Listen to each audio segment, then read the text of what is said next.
Taka pacet dia bilang kita jika kalau ridho sama kita ya kulakukan beleng-beleng sekali na bapak nak kasih tahu kami jangan kona tidak baik itu keluar malam-malam. Dia bilang kampungan nak kita pak itu kan dulu dia bilang istriku Ustaz jalluki kau ya Ustaz takut kau sama istri. Demi Allah saya tidak takut sama istriku, cuma istriku yang tidak takut sama saya. Masa gara-gara doa bersama ki masuk neraka, nenekmu punya neraka. Jangan kamu mati, berarti mati kau yang ngatur nih. Jangan kau mati ya, berarti mati mau-maumu, bisa pitu. Mati mau atau tidak tiba saatnya pasti mati. Orang kaya, mati. Orang miskin, raja-raja, rakyat biasa, mati. Janda, mati. Semua. So, semua mati, berarti bukan masalah mati. Yang jadi masalah bagaimana kondisimu mati. Ada orang mati dalam keadaan sholat. Saya tadi lihat di medsos, di Instagram. Ada lagi sholat meninggal. Ada baru-baru di depan kantor gubernur, masjid, khutbah, ceramah duhur, meninggal. Ada juga yang lagi tawaf, meninggal. Dan tidak sedikit yang lagi teler, baik minum ballo, mati. Tuh, ada juga begitu. Ayat ini diingatkan, hati-hati. Jangan sampai kau mati dalam keadaan kafir. Dan yang bisa membuat kita mati kafir itu biasanya hubbi aklil haram, baru saja makan uang haram. Termasuk uang haram itu kalau ada pilkada, pilcaleg, kau terima uang sogo. Nah, iya baru kau nak kena. Patah toain Wakalah dia bismillahirrahmanirrahim. Ya ayyuhalladzina amanu dakhulu fis silmi kaffatan wala tattabi'u khutuwati syaitan innahu lakum adu mubin. Wahai orang-orang yang beriman, masuklah engkau ke dalam Islam secara sempurna dan janganlah engkau ikuti langkah-langkah setan, karena sesungguhnya setan itu musuh yang nyata bagi kalian. Musuh kalian bukan polisi, musuh kalian bukan ulama, musuh kalian bukan pejabat, musuh kalian kata Allah setan, di mana setan itu musuh yang nyata bagi kalian. Nah, ketika saya ceramah begini, ternyata di masjid ini masih banyak juga setan berkeliaran. Hah? Setannya bukan pupuk, bukan uka-uka, tapi apa? Handphone. Nah, ini orang sudah ceramah begitu begini. Simpan saya ini dulu HP nu bos. Ditahu di HP baru. Simpan dulu HP. Kenapa? Karena mendengung ini banyak kalau ketawa. Biasa yang gugur ketawa kok. Simpan dulu HP, simpan dulu. Jangan ada pegang HP di. Demi Allah, kalau bapak pegang HP itu setan. Supaya apa? Kau tidak dengar itu ceramah. Kalau kau pegang HPmu pasti ada WhatsApp masuk, balasi. Kau tidak dengar nih apa yang saya bilang. Wih, simpan HP. Ibu-ibu yang pegang HP, saya doakan suaminya kawin lagi. Baru nak simpan. Apa toh mau kosoti nada kaca pelindungnya. Mau dia ki Ustaz. Caranya gampang. Bagaimana caranya Ustaz? Buka di YouTube. Tulis namaku dengan namanya di masjid nanti. Keluar itu. Sudah itu like and share. Kalau ada iklannya jangan kau skip nontongi. Supaya apa? Kamu dapat ilmu, nak dapat macu. Karena kalau kau skip tidak dapat saya apa-apa. Kalau kau tidak ada macunya, kau dapat ilmu, saya tidak dapat macu. Supaya dapat sama-sama, nonton 1-2 iklan. Kan satu iklan itu 30 detik J. Untuk apa itu Ustaz? Kita mau bangun markas kader ulama. Bukan itu uang yang masuk di YouTube saya tidak ambil. Saya mau bangunkan masyarakat Makassar markas kader ulama. Bukan penghafal Quran, karena penghafal Quran banyak sekali nih sekarang. Hampir setiap masjid ada penghafal Qurannya, setiap kabupaten ada penghafal Qurannya. Tapi kemana mereka kalau selesai menghafal? Tapi yang saya mau, Ustadz ada anakku penghafal Quran, 1 juz di kodong, juz amma saja nah hafal. Sini, kasih masuk dia nuku, tempatku, saya ajari jadi penceramah yang baik. dia akan menyebarkan ilmu Islam kepada segenap seluruh bangsa. Nah itu nih, jadi jangan kau skip in, nonton iklan sedikit deh, sudah ya. Nah adik-adik sekalian, simpan dulu HP, tadi. Dengar ceramahku, terakhirnya ada kuis yang bisa jawab kusare ko hadiah. Jangan aku panjang, pau. Ini nanti kalau besar podo-odo sama ini.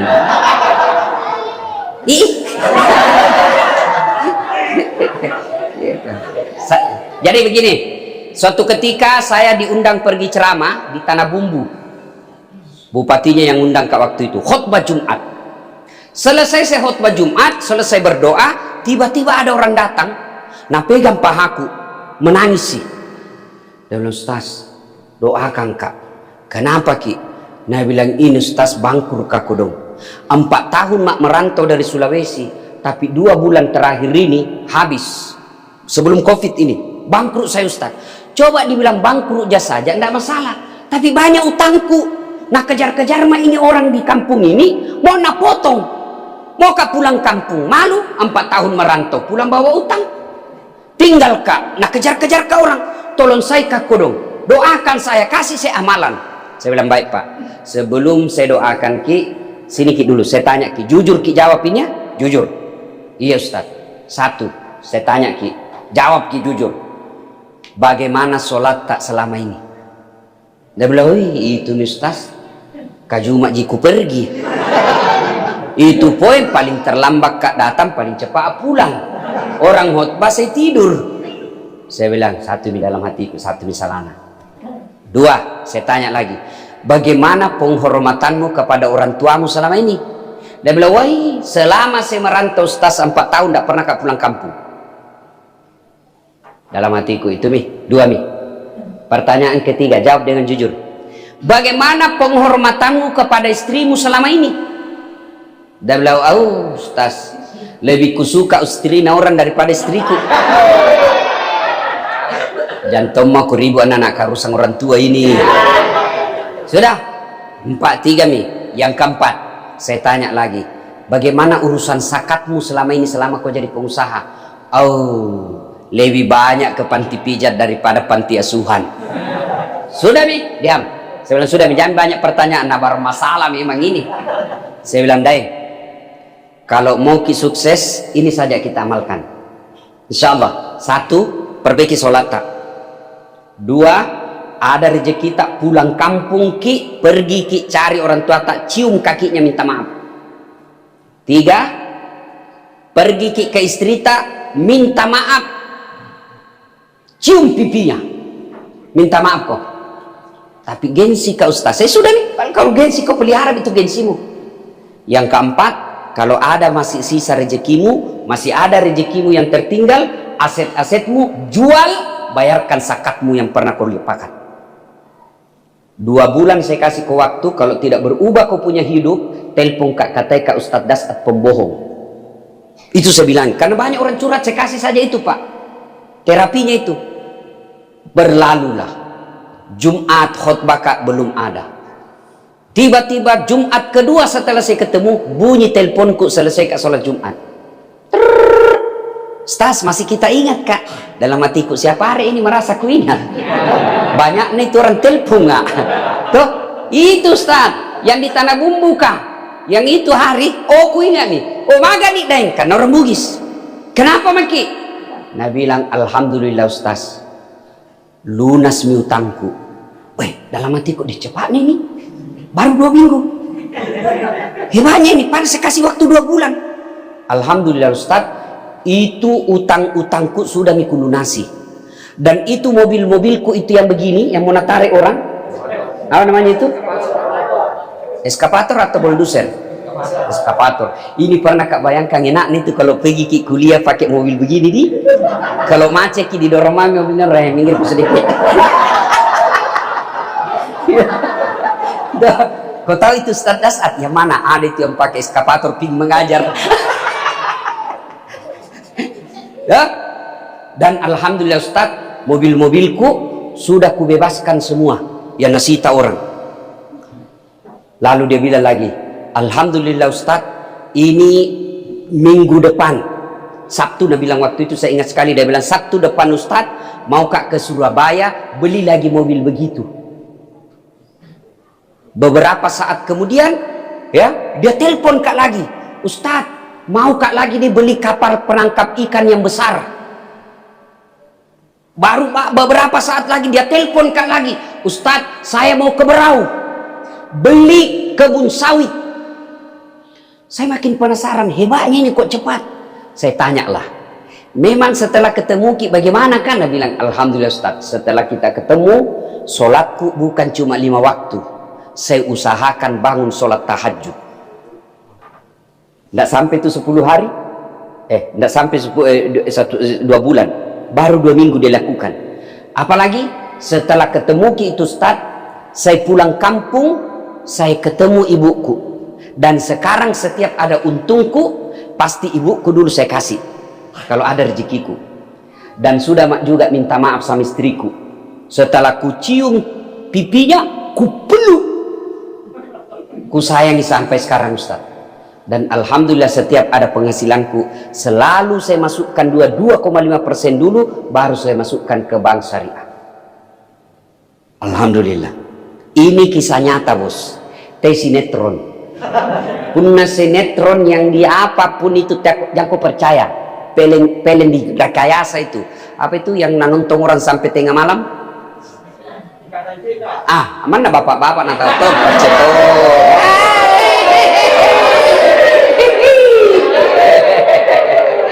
iya toh. Nah, itu di karang-karang. Kalau ini kisah nyata, artinya apa? Ini kita lagi pandemi sekarang. Toko tutup, punya ditutup saja tidak masalah, tapi nak kejar kredit. Wala ta'asu min rauhillah, jangan kau putus asa. Besar sekali rahmat dan kasih sayang Allah. Cuma rumusnya belum kita dapat. Allah punya dunia ini, apa susahnya Allah kasih ke dunia? Mudah bagi Allah menyelesaikan utang-utangmu, mudah bagi Allah menyembuhkan penyakitmu. Asam urat, kolesterol, ini ada tim buangnya jaji. Ada di sini asam urat. Ini sudah muka-muka sakaratin maut ngasih ini. Nah, ada banyak. Bukan dokter yang hebat sembuhkan kamu, bukan Allah. Kalau dokter sembuhkan kau, tidak ada orang yang sakitnya sama dan ada sembuh, ada yang tidak. Tapi buktinya toh ada orang sama dokternya, sama obatnya, sama penyakitnya, ada yang sembuh, ada yang mati. Dan sampai sekarang ini tidak pernah Pak ketemu dokter yang hebat. Kenapa? Setiap saya ke rumah sakit, saya tonji kasih tahu penyakitku. Ya begitu pergi dokter. Assalamualaikum Ustaz. Waalaikumsalam. Kenapa Ustaz? Mencerek kayak ini dok. Kenapa bisa? Dalam hatiku, urusan lu ke dokter kok. Masa saya lagi lu tanya? Yang hebat itu baru masuk, nah, pasti mencerek Ustaz. Tapi kan kita tonji kasih tahu Ki. Nah kasih Ki obat. Nah bilang datang lagi 3 hari yang akan datang. Bukan mau Ki ambil wanta, tapi nah lihat itu obat 3 hari apa reaksinya. Makanya nah tanya Ki, berapa umurmu? Berapa berat badanmu? Kenapa? Beda berat badan, beda umur, beda dosis. Nah kasih Ki, oh ternyata tidak cocok. Nah ganti lagi. Allah nah tahu meskipun kita tidak kasih tahu. Ketemu dokter jauh, pergi Ki dulu, ngantri tompa orang. Allah 24 jam. Boleh kau datang di masjid, boleh kau di rumahmu, boleh di warung kopi, boleh di warkop, boleh di rumah makan, boleh di pinggir jalan kau berdoa, boleh. Allah di mana saja boleh kita temui. Tapi wali kota, apa setiap saat boleh ditemui? Pak Camat, Pak Lurah, bagus kita ini kedatang di masjid. Pak apa itu? RT atau Pak Lurah? Hah? Oh Pak Lurah, Pak Lurah, Pak Lurah, Pak Lurah itu tuh. Nah, alhamdulillah datang. Keliling mak saya di masjid-masjid, ada Pak Lurah hadir nanti. Hadir karena nak kontrol ko, make ko masker. Tuh. Nah, satu, semua orang punya masalah dalam masalah pandemi ini, maka rumusnya dekati Allah. Cara mendekati Allah, pertama pakai singi sempajamu. Dek gagamu runtuh kau dek mesampajang. Carita itu kalau kau bisa baik kalau ndak sholat kau. Kenapa pali itu tetanggaku Ustaz ndak sambayang nih? Dek proyek na jalan nih. Dek terpilih jadi anggota DPR. Dek banyak na warna. Memang kasih Allah dunia, tapi apa yang kau tidak tahu? Anak napa kepala talang. Itu. Oh banyak duitnya, bagus rumahnya, tapi apa yang kau tidak tahu? Istrinya selingkuh, suaminya juga. Didapat suaminya selingkuh, apa nak bilang istrinya? Kau bisa tonjak. Apa? Banyak uangnya, tapi apa? Anaknya kurang ajar. Dihormati di kantor, dimuliakan di luar. Iya keren, siap puan, siap keren. Ya pak, dibukakan pintu naik mobil, tapi di rumahnya dimaki-maki sama anaknya yang SMP, bahkan mau dilempar piring. Untuk yang kau tidak tahu. Banyak uangnya, tapi apa yang kau tidak tahu? Anak gadisnya pulang jam 3 dini hari lompat pagar. Masuk di kamarnya cewek sama cowoknya, orang tuanya tidur. Itu semua kau tidak tahu. Betul dia tahu rumahnya ngontrak-ngontrak, tapi rajin berjamaah di masjid. Tidak punya rumah sampai sekarang, tapi istrinya sopan sama suaminya, tidak pernah ada bantah.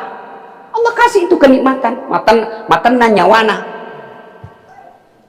Memang dia ngontrak-ngontrak, tapi apa yang kau tidak tahu? Anaknya tahu tidak pernah nasakiti hatinya orang tuanya. Itu betul tahu rumahnya ngontrak-ngontrak, tapi apa? Alhamdulillah tenang perasaannya karena selalu datang di masjid.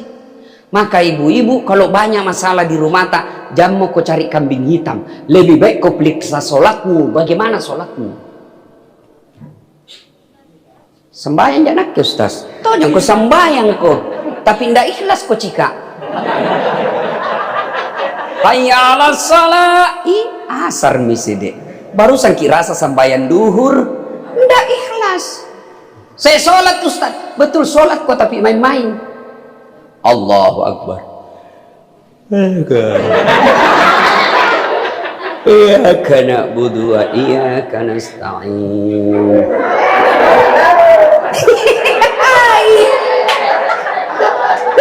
Kok sambayang itu tapi main-main kok bos. Allahu Akbar.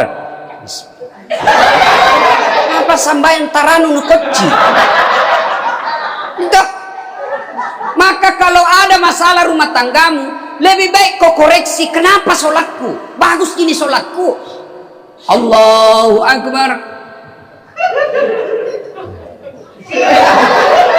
Apa nak sembahyang mak keju-keju?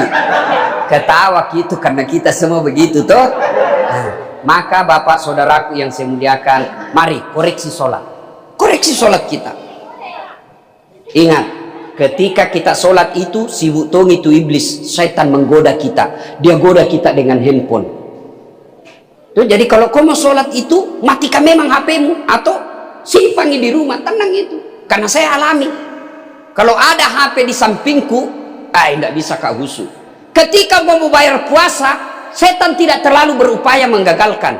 Ketika mau haji, kalau perlu Nabi bilang setan update status kok setiap 5 menit supaya tahu semua orang. Tapi ketika sholat, setan berupaya menggagalkan kita. Kenapa? Karena ini puncaknya ibadah. Kau tidak puasa, salanginji. Tena kau sambayang kaperek kau. Kalau kau tidak bayar zakat, masih Islam kau. Tapi kalau kau tidak sholat, kafir kau. Itu Quran menjelaskan. Buka Al-Fat 29. Bahkan Imam Syafi'i menghukuminya orang yang balik, dia tidak mau sholat, kau suruh sholat dia tidak mau, kau suruh taubat dia tidak mau, maka ketika dia sholat ketika dia meninggal, jangan kau sholati jenazahnya. Imam Syafi'i itu berfatwa. Tidak ada fatwa bilang kalau dia tidak haji jangan kau sholati kalau mati. Sholat. Maka saudaraku yang pertama, kunci hari ini perbaiki sholatmu. Yang kedua, adikku, ini banyak ini anak muda saya lihat ini. Senang saya di masjid ini Pak Dekan. Banyak anak muda. Kalau sungan tuan-tua nih Pak, seperti tadi sambutan generasi selamat minjobos. Mami, nak nakal yang begini kak. Tak lewat-lewat mi kalau masih nakal beliau Pak. Tak lewat-lewat, tidak nakal. Toh, aman beliau aman. Jadi kalau penghuni masjid yang tua-tua seperti ini wajar nih toh, bau kubur nih orang bos. Tapi ini kodong yang kecil-kecil begini, ini yang perlu diselamatkan. Karena inilah masa depannya Makassar, inilah masa depannya Islam. Maka ini anak-anak kita ini, kalau kalian mau sukses, jangan kau cari muka sama wali kota. Tidak penting itu wali kota. Tidak nak suka ke wali kota, tanam kau hilang jabatannya, tidak ada masalah buat dia. Kalau nak benci kau gubernur, tanam kau tunggu sampai jatuh, tidak ada masalahnya kalau ganti gubernur. Tapi kalau Allah yang benci kau, Allah yang tidak senang sama kamu, tutup hidupmu. Makanya caranya, kalau kau mau baik, pertama perbaiki sholatmu, rumus kedua perbaiki hubunganmu sama orang tuamu. Cari, lihat itu orang-orang sukses, lihat maki, cari salah satu. Kalau kau tanya, salah satu itu dia punya amal kebaikan, memuliakan orang tuanya. Bagaimana caranya muliakan orang tua? Ini adik-adikku ini, satu, jangan lalu kau lebih sopan kau sama cowokmu daripada bapakmu. Kayak itu anak-anak sekarang kalau sama cowok, nah terserah nih kita kak.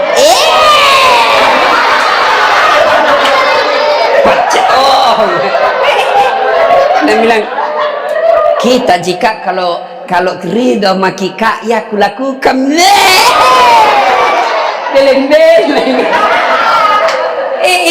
Sekali na bapak nak kasih tahu kengi, jangan kau nak, tidak baik itu keluar malam-malam. Dia bilang kampungan kita pak, itu kan dulu.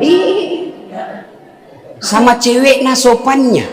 Kalau mama nak telepon nak jemput saya ke kodon susah bapakmu ini tidak bisa datang jemput. Dia bilang baru kak pulang ini. Sekali na cowok na cewek na SMS kak jemput saya kak tunggu saya 5 menit saya sampai. Nah bilang baik cowokku saya Ustaz, nanti jemput kak kada mau na dongo. Dengar adik-adik, kecil buat Allah kasih kau sarjana, kecil buat Allah kasih kau pekerjaan, ndak ada susahnya Allah kasih kau rumah. Caranya birrul walidain, berbuat baik kau sama orang tuamu. Bagaimana cara berbuat baiknya kepada orang tua? Satu, jangan lalu kau bicara lebih kasar bicaramu daripada orang tuamu. Jangan kau bicaramu lebih besar suaramu daripada ibu bapakmu. Tidak bakal itu kau bahagia. Quran sudah jelas mengajarkan, imma yablughanna indakal kibra ahaduhuma au kilahuma fala taqul lahuma uff wala tanharhuma wa kullahuma qaulan karima. Apabila kedua orang tuamu sudah lanjut usia, dalam pemeliharaanmu, berserumah sama kamu, hidup sama kamu, jangan kau berkata ah saja dilarang, apalagi sampai meneteskan air mata orang tua. Ini banyak yang curhat sama saya, Ustaz, kodong ini mamaku katua tinggal di rumah Ustaz. Wede panrasuna Ustaz, capek kurus ki, tengah malam minta dibelikan es krim. Kan ada kasih begitu mi, barusan sudah dikasih makan, nabilah lapar nak kasih makan kak, belum piring itu piringnya. Itu ujian. Kalau kau tabah menghadapi, Allah tersenyum kepadamu. Kalau kau urus orang tuamu yang mulai pikun dan sakit-sakitan, Allah senang sama kamu. Demi Allah saudaraku, tidak semua Allah kasih pintu mengurus orang tuanya dengan baik. Tidak semua. Saya mau tomak muliakan bapakku, mau tomak kodong bawa umroh, mau tomak kasih mobil baik, tapi Allah sudah mengambilnya lebih dulu, sudah ada di alam kubur. Kata yang masih hidup orang tuamu, itu pintu gampangnya masuk surga. Ini bapak-bapak nih, jangan sampai ada ki berdosa kepada ibu bapak tak karena takut sama istri tak. Adakah di sini yang takut sama istrinya? Ada? Adakah?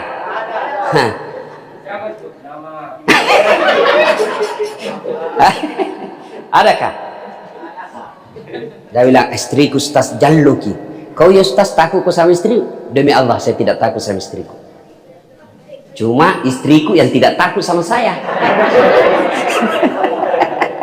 Pak, kalau ada istri mau ki belikan baju orang tua tak, mau ki kirimkan orang tua tak, pembeli apa kurban, langsung istri tak marah-marah, nah bilang apakah itu nasangin bapakmu mamakmu saja, terus nurus.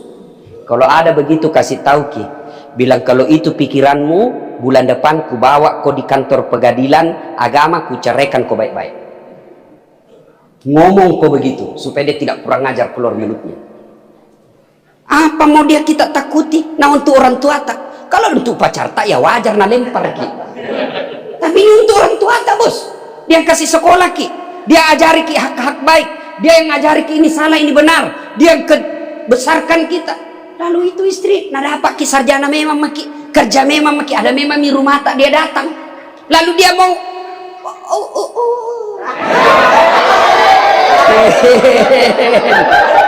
nah karena aduh je ustaz mak jaluk nasa ustaz ko mak jaluk dah neng kali ngebaca.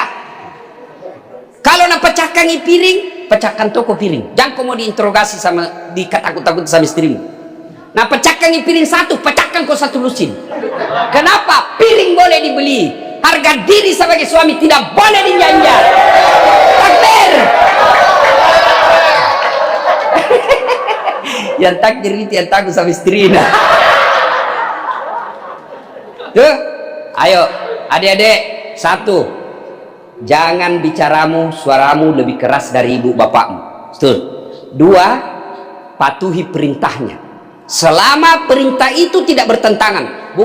Buka buku Durratun Nasihim, 10 kewajiban anak kepada orang tua. Berbicara yang lemah lembut ketika disuruh wajib selama tidak bertentangan dengan agama. Nah, piko dulu situ nak belajar. Berdosa kau. 2 pelanggaranmu. Kalau kau tidak belajar, kau tidak dapat ilmu. Yang kedua, kau tidak belajar, dosa kau sama orang tuamu karena kau tidak ikuti perintahnya. Nah, berhenti kau main game. Kalau kau tetap main game, 2 dosamu. Dosamu main game karena botol rokok.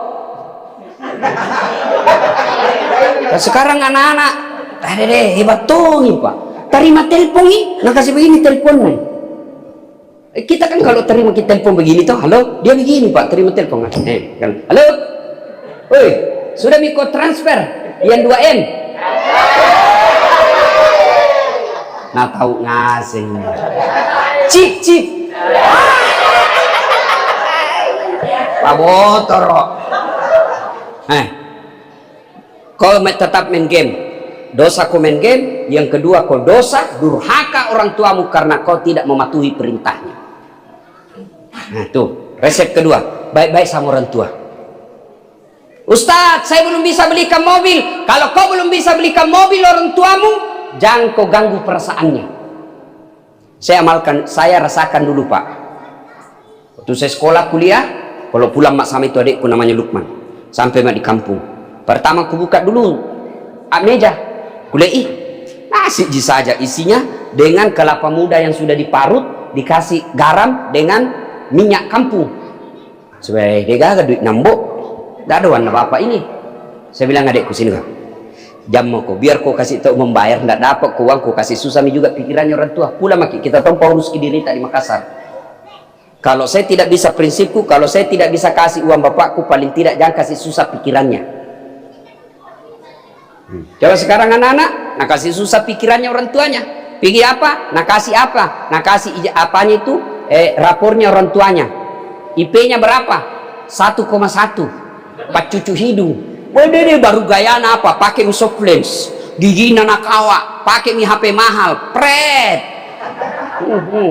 Apa itu? STN, apa itu? GBHN, gaya beken hasil 0. Tuh, 2. Karena waktu terbatas. Yang ketiga, hindari maksiat. Kalau mau kau sukses. Kalau mau kau nak sayang Allah, nak selesaikan masamu Allah, hindari maksiat. Sayang istri. Saya tanya ki dulu pak. Pak, halo, pernah ki lihat itu perempuan hamil? Pernah toh? Susah itu perempuan hamil kodong. Saya kalau lihat ke perempuan hamil, kalau jalan itu toh setengah mati lah. Duduk saja itu pakai standar samping. Ya, kalau kita kan jalan jadi mau duduk sambaran gitu. Itu perempuan kalau hamil kodong. Pernah ki lihat itu perempuan hamil? Pernah lihat perempuan hamil tidur tengkurap? Pernah gini pak? Nenek pernah 9 bulan itu kodong gaya anak tidur gaya pasrah poso. Itu 9 bulan bos. Kita laki-laki 1 bulan saja tidak tengkurap, pusing ki.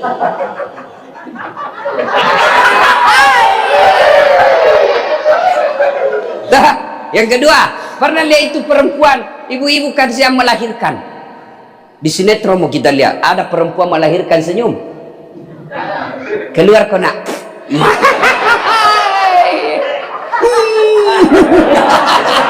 Itu. Yang ketiga, menyusui. Tuh perempuan kalau menyusui kodong pasir, apalagi kalau tumbuh giginya. Mutuak anak mutuak. Coba, itulah sebabnya ketika Nabi ditanya, ya Rasulullah, setelah Allah dan Rasulnya siapa saya taati? Apa kata Nabi? Ibumu. Setelah itu siapa ya Rasul? Ibumu. Setelah itu siapa? Ibumu. Setelah itu bapakmu. Ibu, bapak. 3 ibu, 1 bapak. Salah paham misalnya ibumu, bapakmu, berarti 3 ibu, 1 bapak. 1 bapak, 3 ibu. Otaknya kotor ngasih. Kayak poligami dicerita ini. Kenapa disebut 3 kali? Karena ada 3 beban perempuan yang tidak bakal pernah dirasakan laki-laki. Hamil, melahirkan, menyusui. Itu sebabnya maka disebut 3. Nah sekarang gitu susahnya.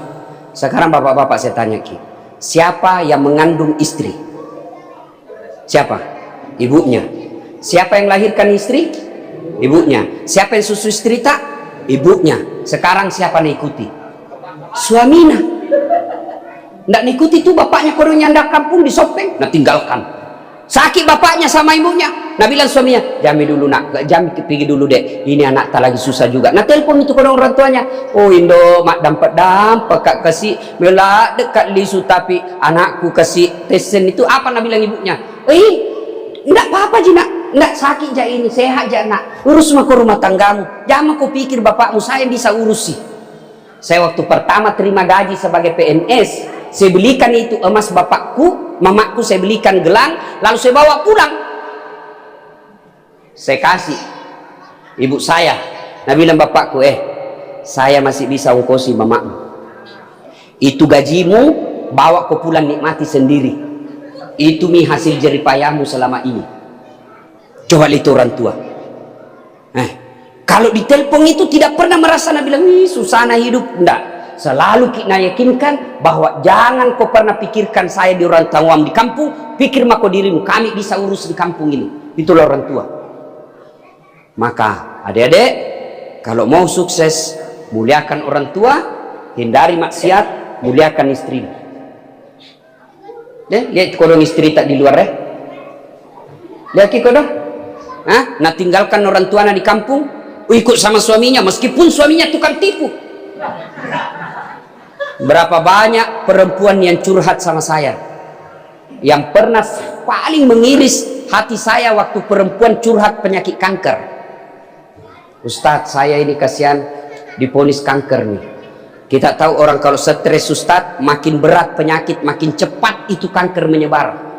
Bagaimana saya tidak stres Ustadz? Saya dapat suamiku selingkuh, nah bawa ke rumah. Nah bawa ke rumah itu perempuan selingkuhannya. Saya berusaha merahasiakan ke anakku. Mau kak minta cerai, belum tentu cerai menyelesaikan masalah buat saya. Mau kak tinggal bertahan seperti ini, sakit kak, makin sakit hati kak, makin hancur badanku.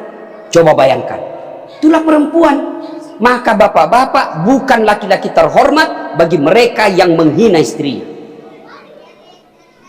Tapi cerewet istriku, sabar kok, itu nih jodohmu, siapa kau suruh pilih?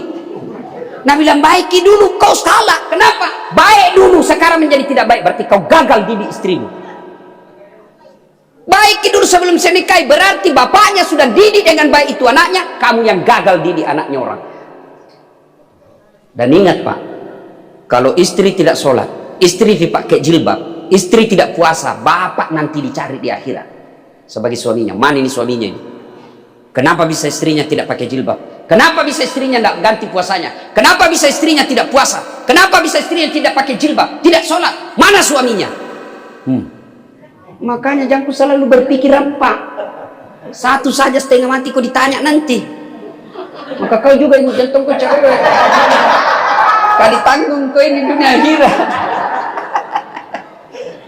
Yang keempat, karena waktu yang sangat terbatas. Keempat, kalau kalian mau sukses dalam menghadapi pandemi ini, satu diantaranya resepnya bayar kos zakat sedekah. Zakat sedekah, tolak bala. Coba Maki, ada ndak orang yang susah hidupnya gara-gara rajin sedekah? Coba Maki, ibu-ibu, kita lihat ini, kenapa kasihan ini daganganku? Nah, susah na gulung tikar lama-lama ini, karena kau malas sedekah. Bersedekah. Ingat, ibu, ingat, biasa akal tak bilang begini, bagaimana kita mau bersedekah, nah kita juga susah. Sedekah jangan kau pakai akal, pakai iman. Akal bilang, bagaimana kau mau bersedekah, nah kita saja ini susah uang, itu akal. Tapi rezeki demi Allah, jangan kau pakai akal. Rezeki itu rahasia Allah, pakai iman, keyakinan. Itu orang yakin, orang tidak pernah ragu soal dunia. Telu rahasiana pun Allah Ta'ala dena wadimu campuruki. 3 rahasia Allah tidak boleh kau campuri, biar kau tinggi sekolahmu, biar kau tinggi jabatanmu, jangan kau campuri rahasia Allah. Apa itu? 1, ajal. Biar hebat kau punya kuasa, banyak duitmu, tiba ajalmu, mati kau. 2, apa lagi? Jodoh. Biar kau pacaran 10 tahun, bukan jodohmu, lain kau nikahi. Pacaran 4 tahun, tidak nikah-nikah, putus, pacaran sama orang lain, baru 1 minggu, nikah, ditangkap sama Satpol PP.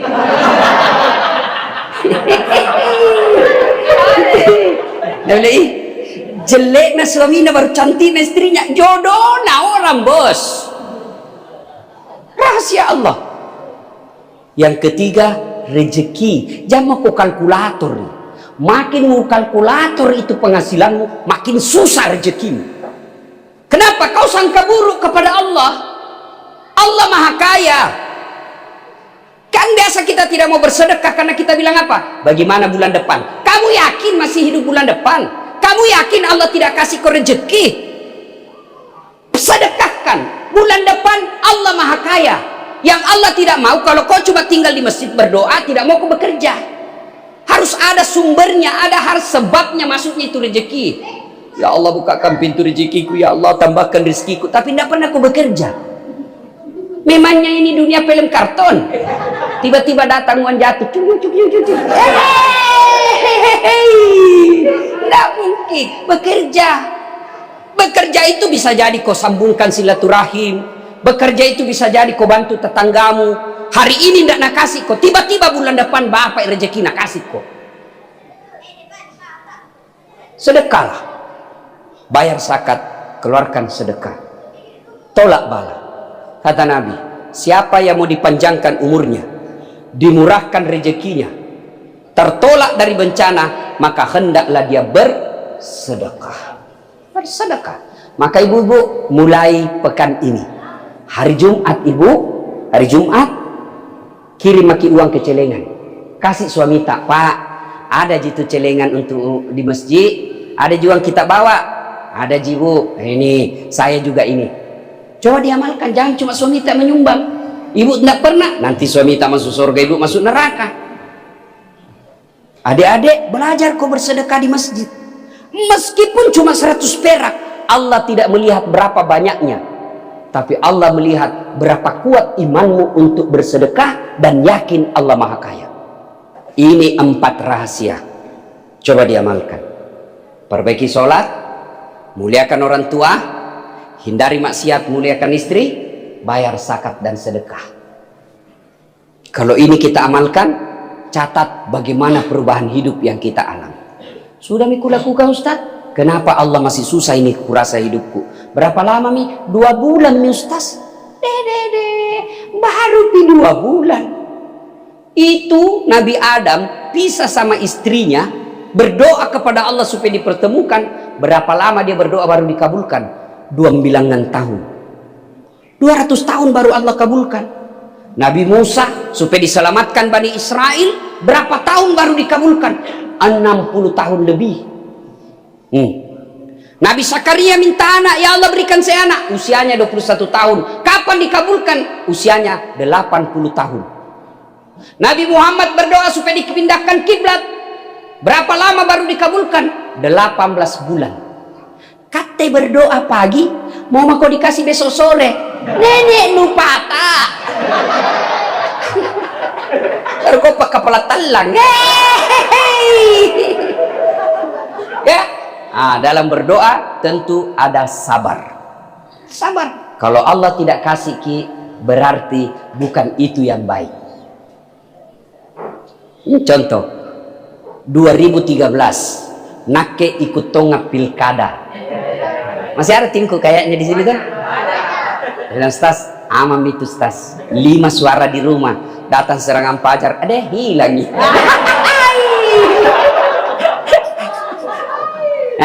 Waktu itu saya kecewa kepada Allah. Ya Allah, kenapa kasihan ini? Kau tidak kabulkan keinginanku. Saya cuma mau memberi contoh, begini loh orang kalau jadi pejabat, begini orang Islam kalau jadi pejabat. Kenapa kau tidak kabulkan? Kalah kau Ustaz? Tidak kalah, cuma yang menang lebih banyak suaranya. Belum tentu kalah, saya tidak nyatakan kalah. Belum tentu dia lebih hebat dari saya, cuma lebih banyak suaranya. Kenapa bisa? Wallahu a'lam bishawab. Nah sekarang saya baru tahu, oh alhamdulillah, untung saya tidak menang waktu itu. Allah kasih saya jawabannya sekarang. Untung, coba saya jadi wakil wali kota waktu itu, setengah mati hormat. Bayar tim sukses batu ngasih nih. Saya dulu Ustaz, padahal tidak nadukung gitu, datang bawa proposal. Setengah mati hormat. Coba lihat wali kota sekarang, datang gubernur siapa? Datang menteri siapa? Datang kapolri siapa? Datang presiden siapa? Nake tena wali kota, tena wakil wali kota, menjadi ustaz, semua pejabat hormat sama saya. Bos, Allah kasih yang terbaik. Kemarin saya di Medan 2 menteri kucaramai, menteri BUMN. Saya bilang, kenapa itu Pertamina na bangkrut? Nanda pernah macicing di SPBU.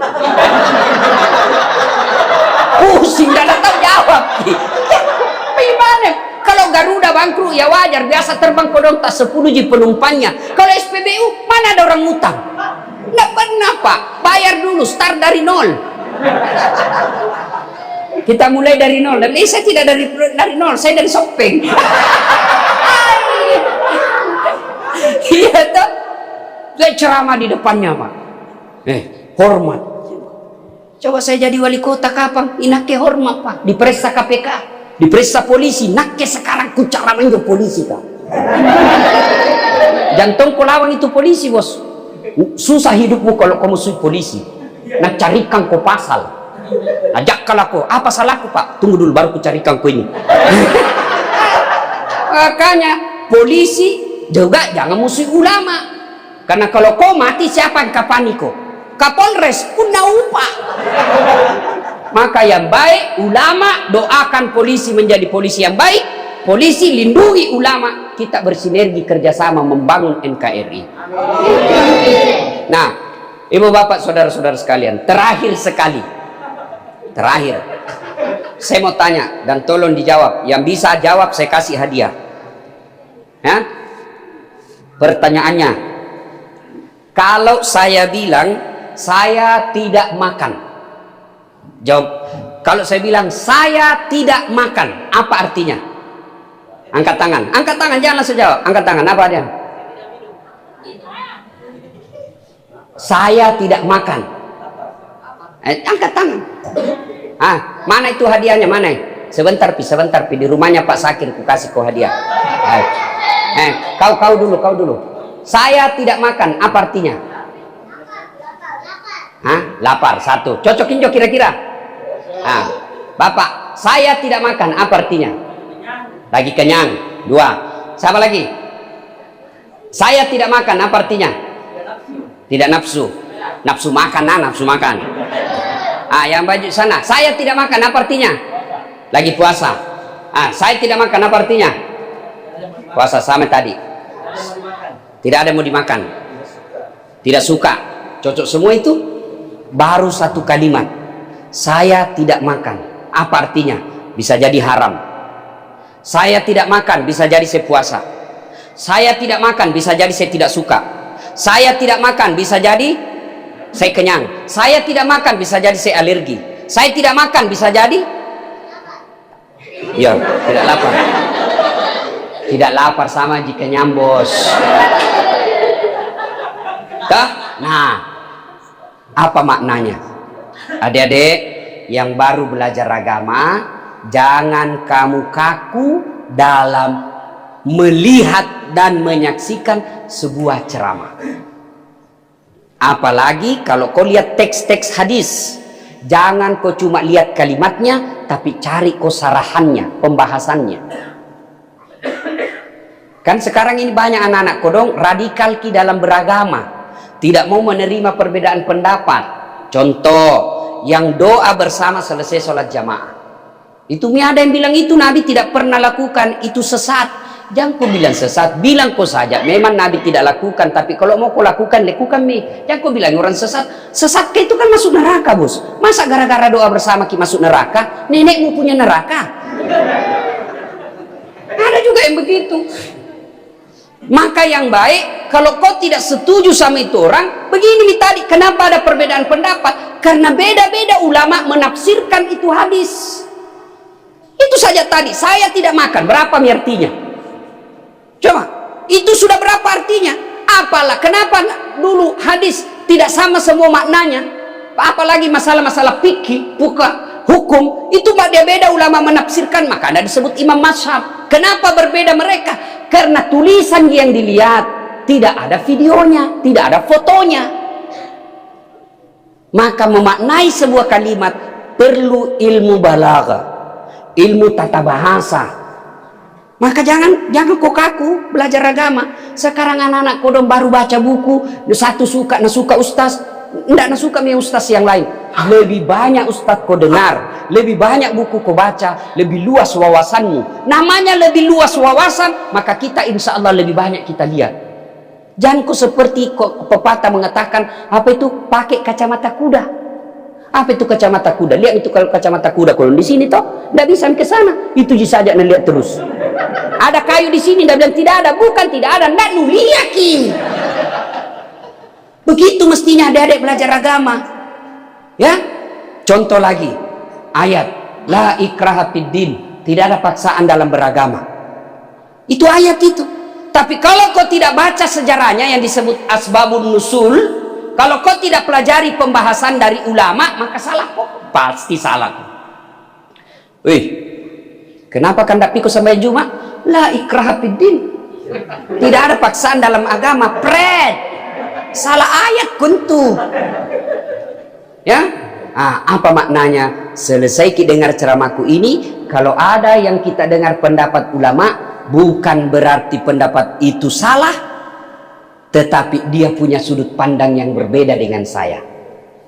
Bisa jadi dia yang benar, pun bisa jadi dia yang salah, saya yang benar. Sebaliknya, bisa jadi saya salah, dia yang benar. Maka dalam beragama, apalagi kalau berkaitan hukum, Allah tidak akan tanya kok 2 tambah 2 sama dengan berapa? Berapa? 4. Bukan itu pertanyaannya Allah nanti. Tapi Allah akan tanya kamu, 4 itu kamu dapat dari mana? Kalau 2 tambah 2 sama dengan berapa? Jawabannya cuma 1. Apa? 4. Tapi kalau Allah berkata 4 kamu dapat dari mana? Bisa jadi 2 tambah 2, bisa jadi 3 tambah 1, bisa jadi 5 kurang 1. Itu semua yang penting jawabannya 4. Itulah Omai Rama berkata, banyak jalan menuju surga. Itu enaknya itu lagu-lagu orang dulu toh, Omai Rama. Nak ini fans berat sama Omai Rama, bos. Bagus kita lagunya. Begadang jangan begadang kalau tiada artinya. Baru begadang lagi. Tapi kalau pergi aku begadang online 24 jam berhenti mau. Itu lagu Omai Rama bagus-bagus toh. Kak ibu bapak saudara-saudara sekalian, inilah makna kenapa saya sampaikan saya tidak makan. Maknanya banyak. Artinya kalau bapak dengar ceramah orang, silahkan simak, Tanya kalau ada yang tidak sepakat Ki, sudah dijelaskan tapi belum masuk akal dia tanya ustadz yang lain. Kalau dia berbeda, banyak-banyak kita tahu, sudah dapat banyak beberapa jawaban, ambil jawaban yang cocok dan rasanya hati nurani kita pas, amalkan tanpa menyalahkan pendapat orang lain. Demikian, mudah-mudahan ada manfaat. Terima kasih, saya sampai di masjid ini senang sekali. Meskipun kecil tapi nyaman. Terutama sound sistemnya, alhamdulillah baik kita wah. Kalau sound system baik, ceramah biar 2 jam kulayani. Tapi kalau sound systemnya baru 5 menit nabi. Alhamdulillah ya. Nah, meskipun masjid kita kata Pak Sakir tadi, ini Ustaz lorong-lorong jika dong got-got dijadikan masjid, Allah tidak melihat lorong dan got-gotnya, tapi Allah lihat makmur atau tidak. Bersyukur Ki kalau di dekat rumah tak ada masjid. Coba lihat kalau ada masjid, anak-anak tak datang ke masjid toh. Maka panitia juga jangan juga usir itu anak-anak kalau ribut di masjid. Namanya anak-anak. Baku kejar nih, biar nih yang salah itu kalau Pak Sakir baku kejar sama ketua panitia. Tidak cocok itu. Ya kan? Kalau anak-anak namanya juga anak-anak pasam nih. Biar nih kalau anak-anak masih mau datang ke masjid. Bapak Ibu saudara-saudara sekalian,